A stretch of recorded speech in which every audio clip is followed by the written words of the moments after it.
بسم الله الرحمن الرحيم. في الاول كده احنا في موقع انشائي، تمام؟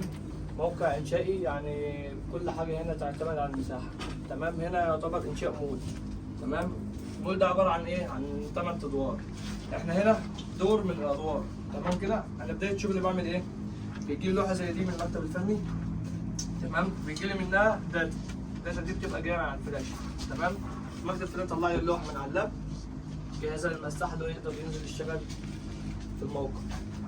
هبدا اخد اللوحه خلاص معايا هنا كده، فيها نقاط كده من اول واحد لحد 650 نقطه، تمام؟ اللوحه مقسومه على جزئين عشان الزونه كبيره. فهبدا اسيب اللوحه دلوقتي، ده اللوحه ده هحتاجها وانا في الموقع ان شاء الله، وابدا اركب الفلاشه عشان ادخل ايه الداتا اللي المكتب الفني جابها لي. طبعا اخدته مع المهندس احمد ان شاء الله قبل كده، كنتوا عارفين ازاي الداتا تدخل الجهاز، نفس الموضوع هنفذه بقى في الموقع بقى. بنخش اول حاجه، قرب يا هندسه هنا، نخش هنا. اول حاجه انا ركبت الفلاشه، اول حاجه هنا من الوصله بتاعتها، ده مكان الفلاشه في الجهاز. بخش على يو اس بي، اول حاجه خالص بكون محضر فايل فاضي، بخش على داتا، بخش على جوب، تمام؟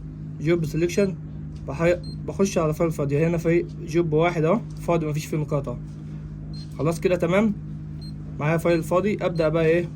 اخش على اليو اس بي اللي هي الفلاشه اللي انا مركبها، اخش على اليو اس بي، اجيب اس. طيب انا دلوقتي جالي سيف داتا وجالي لود داتا. سيف دي لو انا محتاج احط حاجه من على الجهاز على الفلاش بسيفها على الفلاش. انا دلوقتي محتاج اعمل ايه؟ اخد من على الفلاشه لود، احمل كده، هيقول لي انت محتاج تحمل على ايه؟ على الجوب اللي انت مسيفه هنا. اقول له اوكي، هيبدا يقول لي دي فتح لك الوقت القيمه بتاعه الفلاشه كلها، يبدا يقول لك انت محتاج ايه من الفلاش. هبدا اقول له بقى ايه؟ المكتب الفني كاتب لي اسم الفايل هنا اهو، كاتبه على اللوحه، تمام كده، مكتوب بي واحد فيرست. ببدا اشوف بقى الفايل اللي انا هبدا اشتغل بيه. الفلاشه فيه هنا فايلات كتير يعني، فانت لازم تركز فيها. هتلاقي فيه ايه؟ بي واحد ايه؟ بي واحد فيرست، تمام؟ اضغط عليه انتر، اقول ده انت محتاج ده يس.